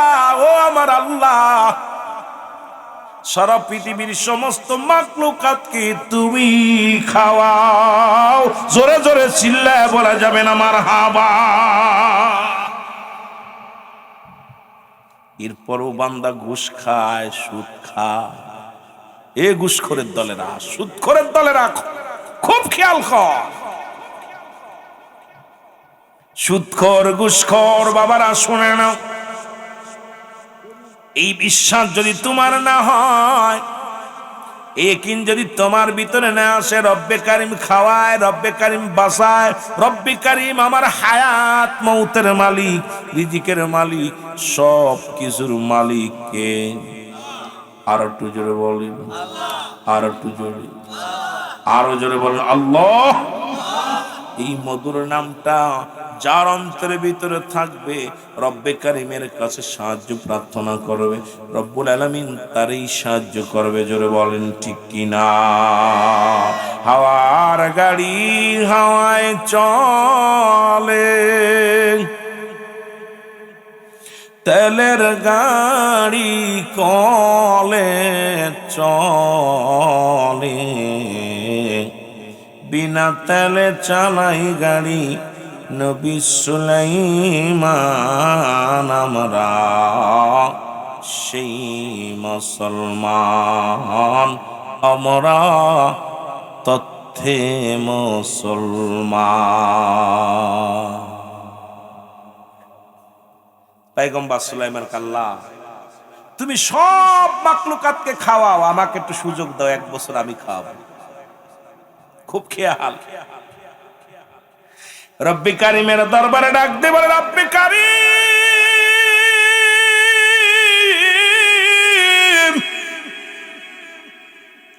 তুমি তোমার সব মাখলুক, আমাকে একটু সুযোগ দাও, আমি পয়গম্বর সুলাইমান পয়গম্বর একটু সুযোগ দাও, আমি 1 বছর খাওয়ানোর দায়িত্ব নিই। আল্লাহ কয় হবে না, পারবি না। লাম কখনোই, লাম কখনোই না। আল্লাহ 6 মাস কইলাম, 3 মাস কইলাম, 2 মাস কয় হবে না, 1 মাস বলে হবে না, 15 দিন বলে পারবি না, 10 দিন কয় পারবি না, 1 সপ্তাহ বলে পারবি না, 1 দিন আমার আল্লাহ কয় পারবি না। বলে রব্বে কারিম, তাহলে একটা বেলা আমি পয়গম্বর সুলাইমানকে ক্ষমতা দাও, আমি পয়গম্বর সুলাইমান পৃথিবীর মাখলুকাতদের খাওয়াইব, একটা বেলা প্রাণ ভরে খাওয়াইব। আল্লাহ কয় পারবি না। একটা সুযোগ দাও না আমার আল্লাহ। কয় দিলাম, সুযোগ দিলাম, যাও তুমি খানার ব্যবস্থা করো।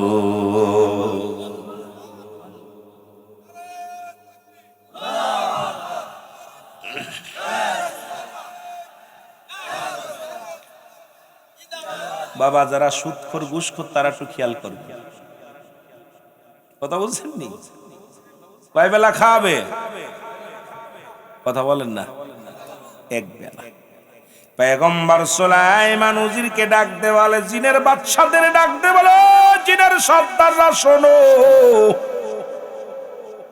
গরু ছাগল যা আছে হাজার হাজার জবাই করো, চাউলানো রান্না করো, ডাকগুলো তৈয়ার করো, মাখলুকাতকে আমি খাওয়াইবো।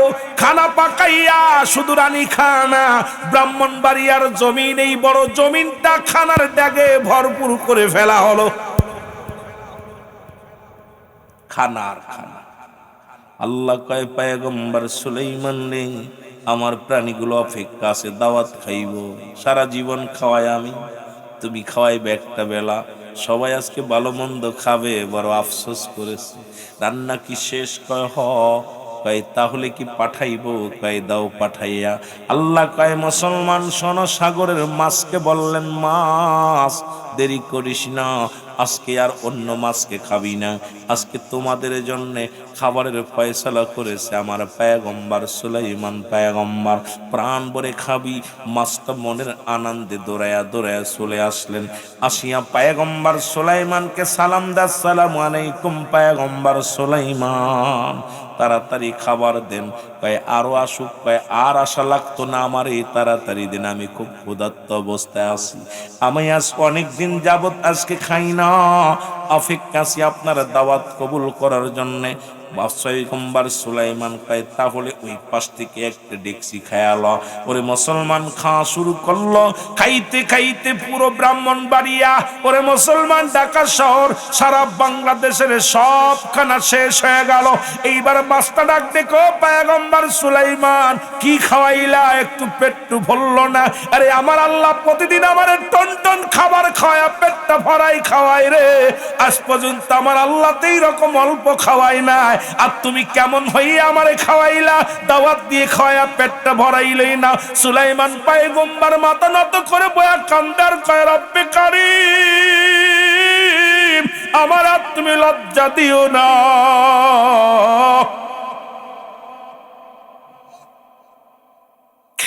ওরে ডাক দে বলে, রব্বে কারীম, তুমি আমার আর লজ্জা দিও না।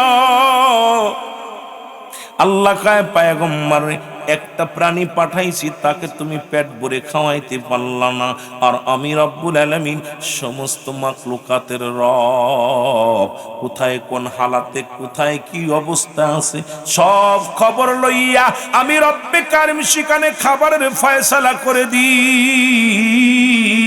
পয়গম্বর সুলাইমান কয় রব্বুল আলামিন আমাকে লজ্জা দিয়েন না, আমার আর বুঝতে বাকি নাই সারা পৃথিবীর মাখলুকাতের রব আপনি, খাবান সবাইকে জোরে জোরে চিল্লায় বলা যাবে না মারহাবা। একটা ফেরানিরে খাওয়াইতে মাছে কইতেছে এ সুলাইমান পারবা না, তা দাওয়াত দিছো কেন?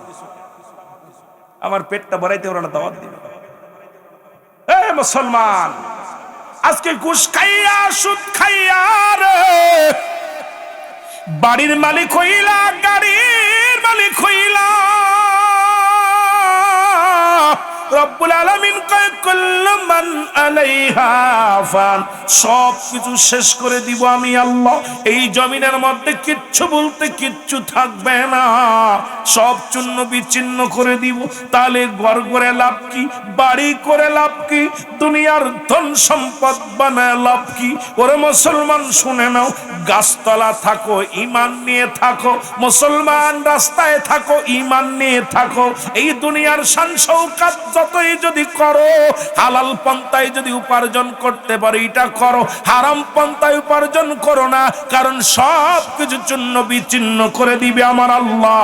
ওই হারামের কারণে জাহান্নাম ছাড়া কোনো গতি থাকবে না। জোরে বলেন ঠিক কিনা? মস্তানি করো, খাওয়াই কি? পয়গম্বর সুলাইমান সময়, ও যুবক,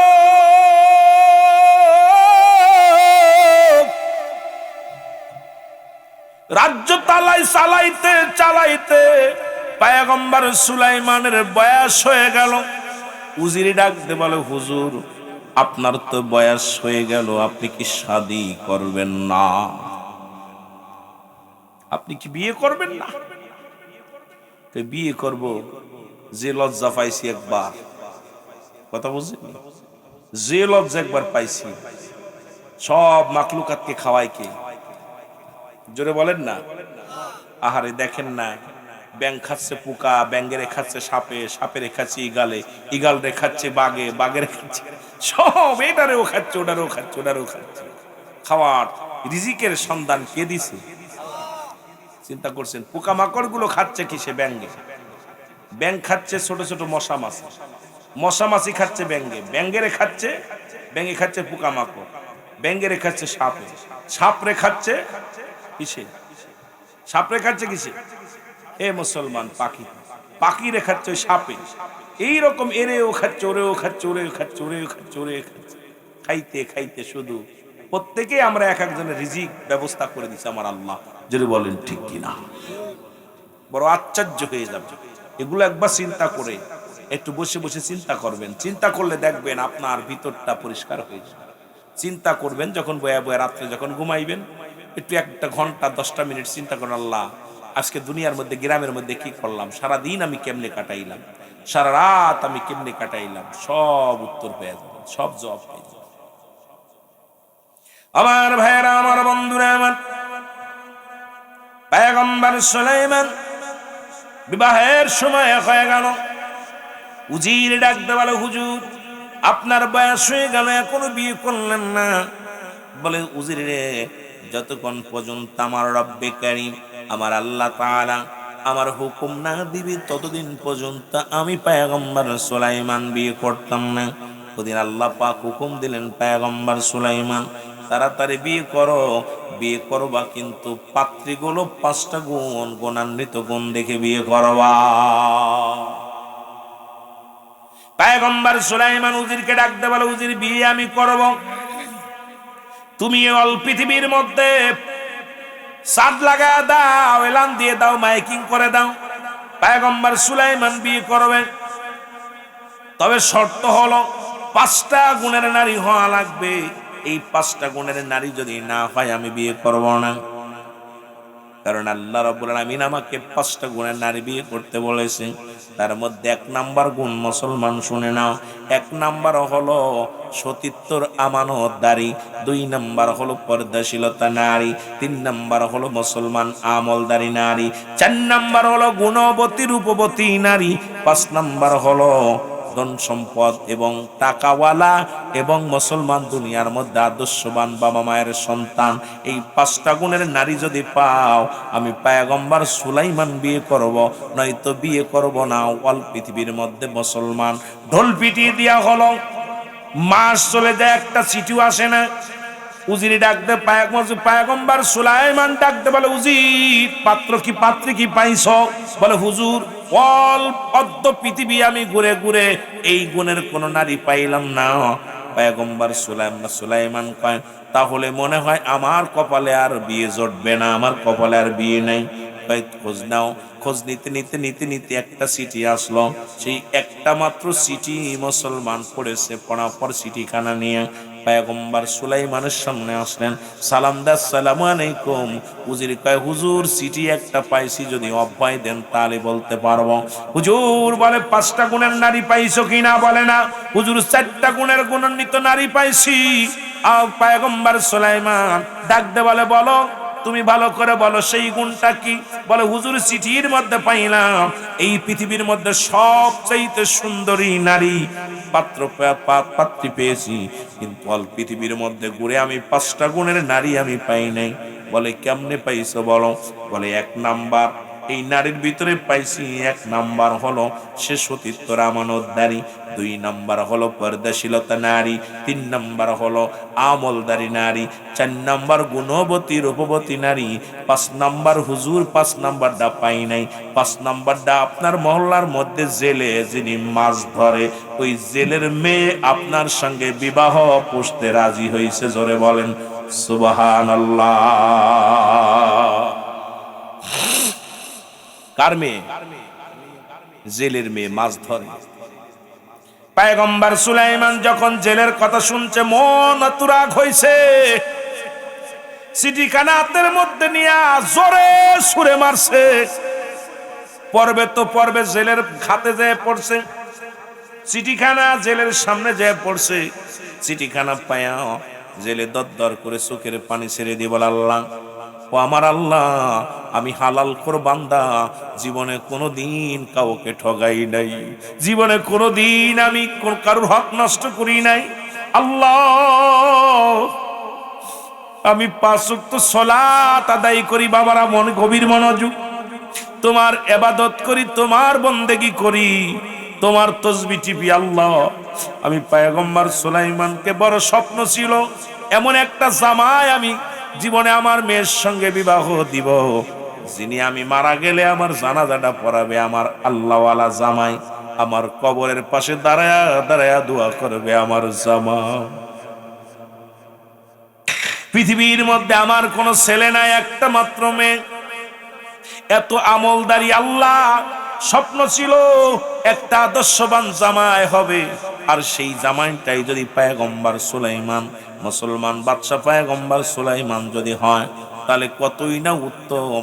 আমি মরে যাওয়ার পর আমার জন্য দোয়া করবে আমার জামাই, আমি মরে যাওয়ার পর আমার কাফন পরাবে, আমার দাফন করবে, আমার জানাজা পড়বে, সব কিছু আমার জামাতা করবে। এই আশা করে, বড় আশা নিয়ে আসলাম, আমার পয়গম্বর সুলাইমান পয়গম্বরের সঙ্গে আমার মেয়েটা বিবাহ দিব। কানতে কানতে চলে গেলেন বাড়িতে। মেয়ে দেখে বাবার চোখে পানি, ডাকতে বলে, আব্বা জান, আপনি কেন কান্দেন? কই, মারে কেন কান্দি? শোনো, তুমি চিঠি, আমি বলছিলাম মারে আমাদের আশা পুরা হবে না, কারণ পয়গম্বর সুলাইমান তোমারে বিয়ে করবে না, তারপরও তুমি চিঠি লেখলা রে মা। কই, বাবা গো, যখন গভীর রাত্রে তোমার চোখের পানি পড়া দেখছি গো বাবা, তুমি কানতে আরো বলতে, আল্লাহ, আমার তো একটা ছেলে নাই যে আমার কবর খুঁড়ে আমার কবর খুঁড়বে, আমার তো একটা ছেলে নাই যে আমার এই কান্দে করে মাটি দিবে, আমার এই কান্দে করে লাশটা নিয়ে যাবে। আল্লাহ, আমার তো একটা ছেলে নাই যে আমারে প্রতিদিন আমারে কবরের পাশে দাঁড়ায়া দোয়া করবে। আল্লাহ, এই মেয়েটার ওসিলায় এমন একটা জামাই যেন আমি পাই, যে জামাইটা যেন আমার কাফন পরাতে পারে, আমার জানাজা পড়তে পারে, আমার লাশখানা খাটে লইয়া ওই কবরে শোয়াইতে পারে। এই স্বপ্নের কথা তুমি বলতা গো বাবা। যখনই শুনলাম পয়গম্বর সুলাইমান বিয়ে করব, আর এই তখন এই পৃথিবীর মধ্যে 4টা গুণ আমার মধ্যে আছে বাবা গো, 4 নাম্বার 5 নাম্বার গুণ আমরা জেলে, আমাদের তো বানাইছে আমার আল্লাহ, আমাদের গরিব বানাইছে আমার আল্লাহ, এর জন্য তো আমরা দায়ী না গো বাবা। আমি তো এক ওয়াক্ত নামাজ ছাড়ি না, ইবাদত ছাড়ি না, পর্দা ছাড়ি না, তবে কেন রব্বুল আলামিন আমার সঙ্গে বাদশার বিয়ে হলো না? এই কান্ত চোখের পানি, দুই মায়ের প্রতি চোখের পানি ছেড়ে ছেড়ে কানতে লাগলো। পয়গম্বর সুলাইমানের মুসলমান শুনে নাও, ধিক্কার দিলেন, অহংকার করলেন। আমার বাবারা, আমার বন্ধুরা, আমার অহংকার দেখিয়ে, ও মুসলমান শোনো, মেয়ের বাবা চোখের পানি ছেড়ে কান্দে। বছর একটা পার হয়ে গেল, কিন্তু একটা মেয়েও খুঁজে পাইল না, বিয়ে করবে এমন কোন মেয়ে পাইল না। পয়গম্বর সুলাইমান সারা এলাকা ঘুরে, কয়েকটা রাষ্ট্র ঘুরে একটা সুন্দরী মেয়ে, এই 5টা গুণের নারী পাইলেন না। উনি কি করবে মুসলমান শুনে নাও। একদিন পয়গম্বর সুলাইমান ওনার জরুরাত কাজে মুসলমান কি করলেন, এই মহল্লার সব মানুষকে মিটিং এ ডাকলেন, বিশাল একটা বৈঠক ডাকলেন। আর পয়গম্বর সুলাইমান অজু ছাড়া কখনো থাকতেন না, সবসময় অজু অবস্থায় থাকতেন। পয়গম্বর সুলাইমান অজু অবস্থায় থাকতেন সব সময়। আমার ভাইয়েরা, আমার বন্ধুরা, আমার এবার উনি কি করলেন, বাইরে গেলেন অজু করার জন্য। এবার ডাকতে, উজিরে বলো, উজিরে আমি অজু করব, পানি আনো। উনি বাইরে গেলেন, বাইরে যাওয়ার সঙ্গে সঙ্গে ওনারে আংটি মুবারক কখনো বাথরুমে নিতেন না, কখনো আংটির এই মুজেদার আংটিটা সবসময় খুলে রাখতেন। খুলে উজিরকে বললেন, উজির রে, আংটিখানা ধরে রাখো, আমি বাইরে যাব, আসবো, অজু করে আবার আসবো। এই সুযোগে দেখে দুষ্ট জিন, পরে পয়গম্বর সুলাইমানের রাজ্যের সামনে দিয়া দুষ্ট জিন চলেছিল, জিনিদের সরদার দুষ্ট জিন দেখিয়া সঙ্গে সঙ্গে আংটিটার প্রতি তার নজর পড়ে গেল। পয়গম্বর সুলাইমানের ওই রাজদরবারে বসার বড় স্বপ্ন এসে গেল। সঙ্গে সঙ্গে উনি কি করলেন, দৌড়ে আসিয়া সঙ্গে সঙ্গে পয়গম্বর সুলাইমানের সুরত ধরলেন। সুরত ধরিয়া উজিরকে ডাকতে বলে, উজির আংটিটা দাও। আল্লাহু পয়গম্বর সুলাইমানের সুরত ধরিয়া ডাকতে বলে, আংটিখানা দাও। আংটিখানা দিয়ে দিল। বলে, উজির শোনো, একটু পরে আমার চেহারা ধরে আরেকজন লোক আসবে, সেও তোমার কাছে আংটি চাবে। সে হলো নকল সুলাইমান, আমি হলাম আসল সুলাইমান। খবরদার খবরদার, তারে ঢুকতে দিবা না। আমি রাজ দরবারে মিটিং শুরু হবে। আর এখন তোমার কাছে অনুরোধ করি, এই পাহারাদার যারা আছো, শুনে নাও, শুনে নাও, শুনে নাও। নকল সুলাইমান প্রবেশ করবে, তাকে এমন মারবা, মারিয়া হাড্ডি গুড্ডি ভেঙ্গে পরে রাস্তার পাশে ফেলে দিবা। সে কিন্তু আসিয়া আসল সুলাইমান দাবি করবে, আমার কাছে খবর আছে। সুতরাং আমি মিটিং এ বসলাম, ওইসব মুসলমান নকল সুলাইমান জায়াদ রাজ দরবারে বসে বলেন, জোরে বলেন আল্লাহু আকবার। নকল সুলাইমান যখন রাজ দরবারে বসলো, আমার যুবকরা, বাচ্চাদের জন্য যেহেতু মুরব্বী নাই, আপনাদেরকে কথাগুলো শোনায়। ও যুবক, যেহেতু এত কষ্ট করে আসলাম, মাস্টার ভাই এত কষ্ট করে মাহফিল খানা দিছে, তোমাদেরকে জানায়া দিয়ে যায়, একটু কথাগুলো দিলের কান্ডা লাগান, শুনে নাও। আমার বাবারা, আমার উনি রাজ দরবারে বসিয়া ঘোষণা করে দিলেন, উজির কোথায় রে লাঠিয়াল, তোমরা শুনে নাও। একটু পরে একটা লোক কিন্তু জোর করে ঢুকতে চাবে রাজ দরবারে। তার চেহারা আমার মতো, দেখতে শুনতে আমার মতো, সব আমার মতো। সে কিন্তু আসিয়া সুলাইমান বলে দাবি করবে, তারে কিন্তু ঢুকতে দিবা না। খবরদার খবরদার, তারে ঢুকতে দিবা না। আমি হলাম আসল সুলাইমান বলে আলোচনা শুরু হয়ে গেল। এদিকে আসল সুলাইমান পয়গম্বর, উনি বাইরে থেকে আসিয়া উজিরকে ডাকতে বলে, উজির আংটি দাও। আল্লাহু আকবার বলো না। ডাকতে বলে, উজির আংটি দাও। উজির বলে, হুজুর এই মাত্র আংটি দিয়ে গেলেন, আমার হাত থেকে নিয়ে গেলেন। আংটি নিছি মানে? কে নিছে? আমি তো বাথরুমে। আপনি কেবল মাত্র নিলেন?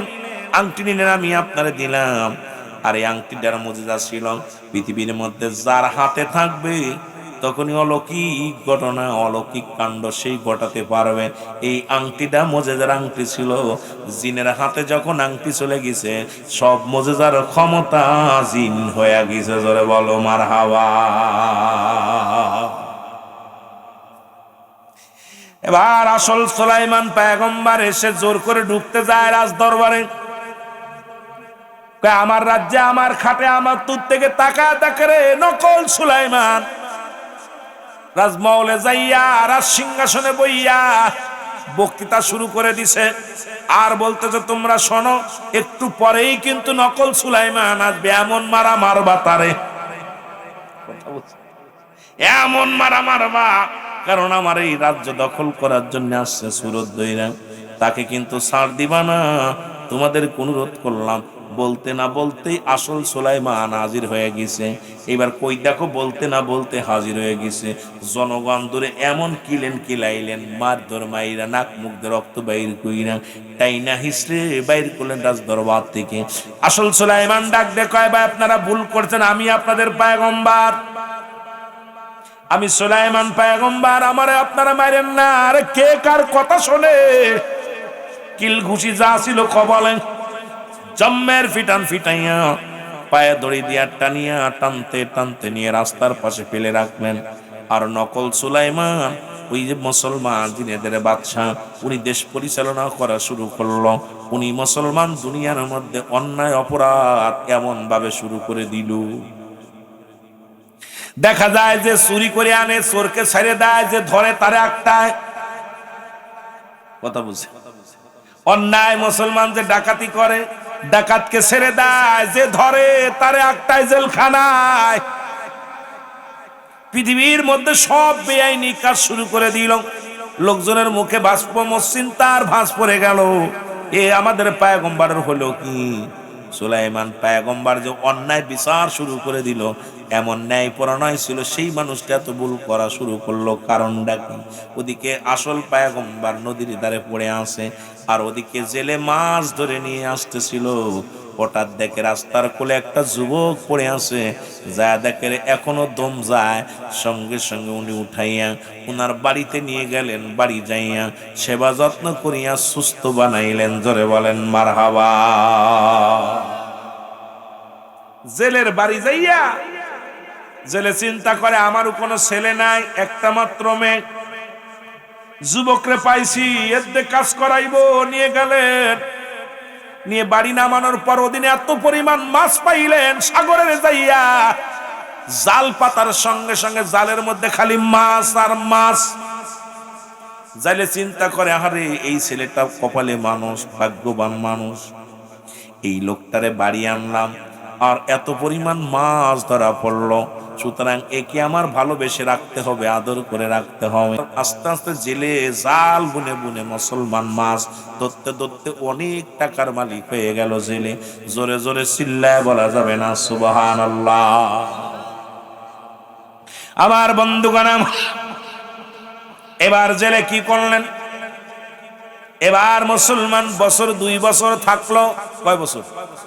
2 বছর কেটে গেল। জেলের বাড়ি, ভালো মন্দ খায়, জেলের সঙ্গে সহযোগিতা করে, মাছ ধরার কাজ করে। পয়গম্বর সুলাইমান যেদিন নদীতে যায়, সব মাছগুলো কেন যেন সব জড়ো হয়ে পয়গম্বর সুলাইমানকে দেখতে আসে, আর জালে ধরা পড়ে যায়। জেলে অনেক লাভ করে।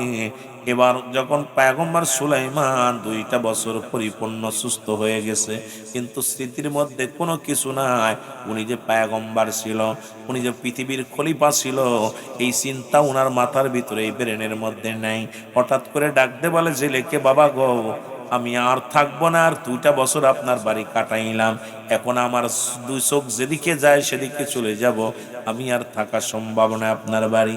বলে বাবা, ডাকতে বলে, বাবা তুমি চলে যাবা, আমার কোনো দুঃখ নাই, তুমি চলে যাবা, তোমারে ঠেকাইব না। যাওয়ার আগে একটা দাবি করব, বাবা বলো দিয়ে আমাদের বাড়ি কয়জন আছে? কথা বুঝি না। জেলে বলতেছে, বাবা বলো তুমি আমাদের বাড়ি কয়জন আছে? বলে কেন চাচা, আমাদের বাড়িতে, আপনার বাড়িতে আপনি, আমি আর চাচি আম্মা আছে, এই 3 জনই তো আছি। কয় না রে বাবা, না, আমার আর একটা কন্যা সন্তান আছে, আমার আর একটা মেয়ে আছে, মোট 4 জন। তুমি, আমি আর তোমার চাচিমা আর আমার একটা কলিজার টুকরা মেয়ে আছে। সুলাইমান পয়গম্বর ডাক দে কয়, চাচা কি শুনাইলা? 2টা বছর আপনার বাড়িতে আছি, এখন পর্যন্ত কোনো মেয়ের কাপড় নাড়া দেখলাম না, কোনো কথার আওয়াজ শুনলাম না। সেই মেয়ে ধলা না কালো তাও দেখলাম না, বোবা কি না ভালো তাও তো দেখলাম না। জোরে জোরে চিল্লায়া বলা যাবে না মারহাবা? কি কোন চাচা 2 বছর? আর আমাদের বাড়ি এক সপ্তাহ লজিং ম্যান থাকলে দ্বিতীয় সপ্তাহে মেয়ে একটা ভেঙে নিয়ে চলে যাচ্ছে। যেরকম ঠিকই নেই, সে কালো হলেও জায়গিরি যদি কালো হয় গৃহস্থের বউ নিয়ে চলে যাচ্ছে। যেটা বলেন ঠিক কি না? কিন্তু 2টা বছর সুলাইমান পয়গম্বর 2 বছর জেলের বাড়ি, কিন্তু জেলের যে একটা মেয়ে আছে আজ পর্যন্ত 2 বছরের ভিতরে কোনোদিন তার চেহারা দেখে নাই, তার রূপ দেখে নাই, তার কাপড় দেখে নাই, তার হাঁটা দেখে নাই, তার চেহারা দেখে নাই। সুলাইমান পয়গম্বর ডাক দে কয়, চাচা কি শোনালেন? আপনার মেয়ে আছে? কয় হ বাবা, বড় স্বপ্ন ছিল, মেয়েটা বড় দুঃখী মেয়ে, কারণ আমার মেয়ের ভিতরে 5টা গুণের ভিতরে 4টা গুণ ছিল, বিয়ে হয় নাই। ভাই কি হয়েছে চাচা বলেন? ভাই এই দেশের প্রেসিডেন্ট পয়গম্বর সুলাইমান বিয়ে করবে, পত্র লেখলেন যে 5টা গুণের নারী বিয়ে করবে। এই 4টা গুণ আমার মেয়ের ভিতরে ছিল। 1 নাম্বার গুণ, আমার মেয়ে সতীত্বর আমানতদারি। 2 নাম্বার আমার মেয়ে পর্দাশীলতা নারী। 3 নাম্বার আমার মেয়েটা হলো আমলদারি নারী, সারা রাত ধরে আমল করে, সারা দিন ধরে আমল করে। 4 নাম্বার হলো আমার মেয়ে হলো গুণবতী রূপবতী। এই মহল্লার মধ্যে এত গুণবতী এত রূপবতী নারী আর একটাও নাই, সব ঠিক ছিল রে বাবা। পয়গম্বর সুলাইমান 4টা গুণ আমাদের ভিতরে ছিল, শুধু একটা গুণ না থাকার কারণে, আমি জেলে হওয়ার কারণে আমার মেয়ের পত্রখানা ছিঁড়ে ফেলেছে, এই বিয়ে প্রত্যাখ্যান করেছে। সেদিন থেকে আমার মায়াটা বড় কষ্ট পাইছে, প্রতিজ্ঞা করেছে, আব্বাজান আমার বিয়ের জন্য আর টেনশন করবেন না, চিন্তা করবেন না, আমি আর জীবনেও কোনোদিন শাদী করব না। সুলাইমান পয়গম্বর বলে, হুজুর 2টা বছর আপনার বাড়ি রইলাম, 2টা বছর রইলাম, পর্দার বিধান শোনো একটু। আজ নামাজও ফরজ, পর্দাও ফরজ। এখন রানিকার মেয়েরা শুধু রাস্তায় রাস্তায় বেড়ায়, পথে পথে বেড়ায়। এর যুবক শুনে নাও, শোনো, পর্দার বিধান একটু মানো। আমার বাবারা, আমার পয়গম্বর সুলাইমান কি করলেন? এবার আর চিন্তা করা, হারে কোথায় যাব, বাড়ি তো জানি না, কোথায় আমার ঠিকানা, কোথায় আমার ঘর, কোথায় আমার যাওয়ার কোনো জায়গা নাই। এখন কি করি? যেহেতু চাচা ভালোবাসে, এখানে ওনার মেয়েটা যদি বিয়ে করি, এখানেই থেকে যায়। চাচার প্রস্তাবে রাজি হয়ে যায়। পয়গম্বর সুলাইমান রাজি হয়ে গেলেন, বললেন আমি রাজি। আরো জোরে। বিয়ে হয়ে গেল, আর দেরি নয়। মেয়েকে বলে, মা এই ছেলের সঙ্গে তোমার বিয়ে দিতে চায়। মেয়ে বলে, বাবা যেহেতু পয়গম্বর সুলাইমানকে পাইলাম না, তবে যে যুবকটাকে দিবা বিয়া, সে যুবক তো নামাজি, ফরেজগার, বুজুর্গ মানুষ, আমার কোনো আপিত্য নাই, আমার কোনো বাধা নাই, বাবা গো বিয়ে দিয়ে দাও। বিয়ে হয়ে গেল। বিয়ে হওয়ার পর পয়গম্বর সুলাইমানের শ্বশুর যাই যে মশাই ডাক দে বলেন, বাবা সুলাইমান শোনো, তোমাদের বিয়ে হলো, আজকে প্রতিজ্ঞা করেছি, যেহেতু আমি জেলে মানুষ, আজকে সাগরে মাছ ধরতে যাব। সবচেয়ে যে বড় মাছটা, আজকে কোনো মাছ বিক্রি হবে না, সবচেয়ে যে বড় মাছটা আজকে নদীর ভিতরে পাবো, এই মাছটা দিয়ে হানিমুন হবে, আমাদের বিয়ের খাওয়া দাওয়া হবে। আর এই মেয়েতেই মাছটা রান্না করবে আমার মেয়ে। চলো আজকে মাছ ধরতে যাই। পয়গম্বর সুলাইমান যখন সাগরের মধ্যে গেলেন শ্বশুরের সঙ্গে মাছ ধরতে, এইবার যখন মুসলমান, এবার জিন মুসলমান, মুসলিম জিন, ভালো জিন দেখতে পাইলেন পয়গম্বর সুলাইমান সাগরে মাছ ধরে। এইটা দেখিয়া চিন্তা করে, আরে সাগরের মধ্যে সুলাইমান পয়গম্বর কি করে? যার রাজ দরবারে দেখে আসলাম, সে কোন সুলাইমান, এটা কোন সুলাইমান? এবার ভালো জিনটা একটা উড়াল দিয়ে চলে গেলেন রাজ দরবারে।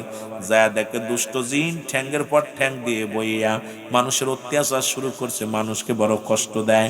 এবার আসল জিন তরবারি বাইর করে কয়, দাঁড়া, তোর একদিন না আমার একদিন। দাবড় শুরু করলো। উনি রাজ দরবার থেকে উঠে দৌড় শুরু করলো। দৌড়াইয়া কিন্তু আংটিটা ফেলে নাই, আসিয়া সাগরের মধ্যে ওই দুষ্ট জিন আংটিখানা ফেলে দিছে। আর এই আংটিখানা সাগরের বড় একটা মাছে খেয়ে ফেলছে। জোরে বলা যাবে না সুবহানাল্লাহ। অনেক লম্বা ইতিহাস, একদম সংক্ষেপ করে দিচ্ছে, খুব খুব অল্প। মাছটা খেয়ে ফেললেন মুসলমান। আর এই মাছটা যে আংটিটা খাইলেন, ওই মাছটা পয়গম্বর সুলাইমানের জালে ধরা পড়লো। জাল যখন উঠাইলেন, একটা মাছও নাই, বিশাল প্রকৃতির একটা মাছ ধরা পড়লো। সুলাইমান মাছটা, শ্বশুর আর জামাই দুইজন মিলা মাছটা উঠাইয়া, শ্বশুর কয়, বাবা তুমি ভাগ্যবান, এত বড় মাছ আজ পর্যন্ত আমাদের জালে পড়ে নাই, আজকে আমাদের ভাগ্য ভালো, আজকে তুমি শুভ বিবাহ করেছো, তুমি ভাগ্যবান বাবা। এই মাছটা আমি বিক্রি করব না, বাড়ি নিয়ে এটা রান্না করব, হানিমন হবে, আমাদের সবাই মিলে খাবো। এবার মাছটা নিয়ে বাড়ি চলে আসলেন। আসিয়া মেয়েকে ডাক দে বলে, মা। পয়গম্বর সুলাইমানের শ্বশুর জাইলে ডাক দে বলে, মা, এই মাছটা সুন্দর করে তুমি কাটবা, সুন্দর করে তুমি রান্না করবা, এই মাছটা সুন্দর করে রান্না করে দিবা, তোমার জামাই খাবে, আমি খাবো, তোমার মা খাবে, আরো 2-4 জন মেহমান যদি পায় তাদেরকে মাছটা খাওয়াইবো। সুতরাং এই মাছটা বিক্রি করব না। জেলের মেয়ে বটি নিয়ে যখন মাছটা করতে গেছে, যখন একটা পোজ দিছে, সঙ্গে সঙ্গে আংটিতে পোষ লেগে গেছে। মুসলমান সঙ্গে সঙ্গে আংটিটা মাছের পেটের ভিতর থেকে বাইরে হয়ে গেছে। আংটিটা দেখে আশ্চর্য হয়ে গেলেন, চিন্তা করে, আল্লাহ, আমরা গরিব মানুষ, আজকে রাত্রে বাসর রাত হবে আমার স্বামীর সঙ্গে, এই আংটিখানা আমার জামাইরে, আমার স্বামীর আমি উপহার দিব। যদি আমার স্বামী আংটিখানা পায় কত না খুশি হবে রে, আমার তো দেওয়ার কিছু নাই। আংটিখানা ধুইয়া সুন্দর করে গুছায় রাখলেন। খানা শেষ, রাত্র যখন গভীর হয়ে গেল, জোরে জোরে চিল্লায়া বলা যাবে না মারহাবা। এই যে নাক ডাইরেক্ট, এই গুড়ায়া গুড়ায়া বলা চাইতে ডাইরেক্ট। আমার বাবারা, আমার বন্ধুরা, আমার রাত্রে বাসর শুরু হবে, নামাজ পড়লেন, নফল নামাজ পড়লেন, পড়িয়া স্বামী স্ত্রী এক জায়গায় বসলেন। স্বামী স্ত্রীকে ডাকতে বলে, বিবি রে, তুমি কি দুনিয়ায় কাউকে পছন্দ করতে, কাউকে তুমি ভালোবাসতে? বলে, স্বামী রে, আমার জীবনে কাউকে ভালোবাসি নাই, তবে একজনকে আমি চাইছিলাম মনে প্রাণে। বলে, কি? আমার আব্বাজান বড় দিন, আমার আব্বাজান বড় দিন দরদি, আমার আব্বাজান বড় পরেজগার মানুষ। আমার আব্বার স্বপ্ন ছিল তার জামাই জানাজা পড়বে, তার জামাই তার কবর খুঁড়ে মাটি দিবে, তার জামাই লাশখানা কবরে নিয়ে যাবে। এই বড় স্বপ্ন ছিল আমার আব্বাজানের। আমার কোনো ভাই নাই, বোন নাই, আমার আপন বলতে কেউ নাই। আমার আব্বাজানের স্বপ্ন, আমাকে লেখাপড়া করাইছে, আমি কোরআন শিখেছি, হাদিস শিখেছি। মুসলমান শুনে নাও, কারণ আমি দুনিয়ার মধ্যে ইসলামের বিধান শিখেছি। এই বিধানগুলো শিকার পিছিয়ে একটাই কারণ হলো, আমার আব্বাজানের বড় স্বপ্ন, আমার জামাই আমার জন্য দোয়া করবে। যেমন আজকে আমাদের সন্তানেরা দোয়া করবে, রব্বির রাহমহুমা কামা রব্বায়ানি সগীরা। আদম আলাইহিস সালাম দোয়া করে, রব্বানা জালামনা আনফুসানা ওয়া ইল্লাম তাগফির লানা ওয়া তারহামনা লানাকুনান্না মিনাল খাসিরিন। মারহাবা বলো না, আর একটু জোরে বলো মারহাবা।